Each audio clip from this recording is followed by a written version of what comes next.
Shanghai to Harlem is my family's migration and immigration story.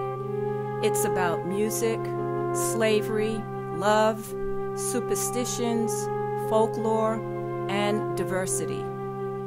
My mother's Chinese family arrived in South America and the Caribbean during the 1860s to work as coolies after the African slave trade ended in the UK. They came to Harlem in the 1920s. My paternal family from Mississippi and Louisiana is traced to slavery, a lynching, and finally a road show, which we call the migration. When my family hit the road as a traveling family music act, they landed in Harlem in 1920 also.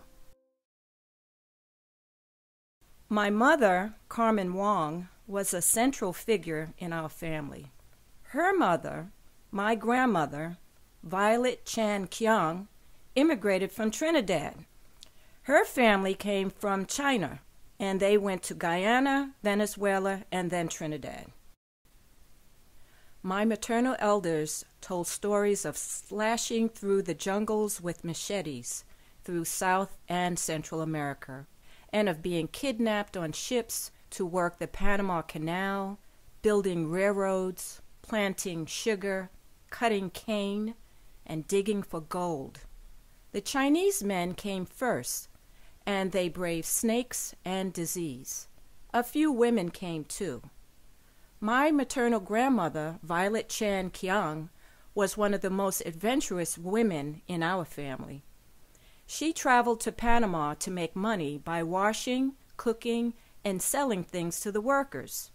As there were very few women on these trips, she was said to be as tough as a man and could fight like one too.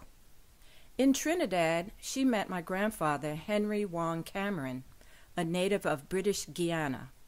Grandfather was a very dapper West Indian. He was the type of person who said he was not black but British. He had a lot of swagger and talked politics and was a Pan-Africanist. My father's family starts in the American Deep South. My father's name was Alfred Burton Smith. His family story goes all the way back to slavery and beyond. His mother, my paternal grandmother, Madam Tempe Elizabeth Stewart, was very grand, and she was the granddaughter of a white slave owner named Colonel Stewart, and they lived in Ocean Springs, Mississippi.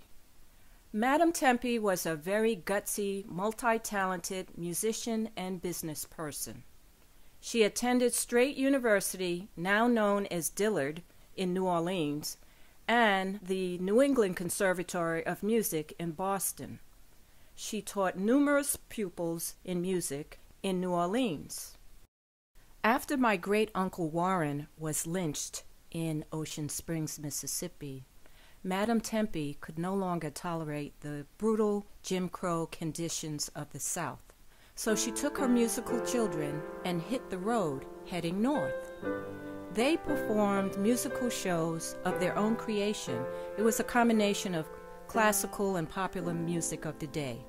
And based on the news clippings that I've found, they performed every night to earn money, and they performed all the way to Harlem. It was my grandmother's tradition to lead the audience in the Negro anthem, Lift Every Voice, almost at all of her recitals, I've been told. Madam Tempe was the matriarch of our family. She also became a millionaire from the successful music schools that she started in Harlem, and she had hundreds of pupils. She rented studios and rooms. She staged shows and concerts. She also employed her musical children and their children, who also became successful professional teachers at her music schools. They performed in movies, on records, and on stages around the world. So these two diverse families, my Chinese West Indian family and my Southern black family, all eventually converged in Harlem in the 1920s. I am following footprints left by my ancestors. I'm following their photos and documents and anything that I can find. and I am still digging to learn more.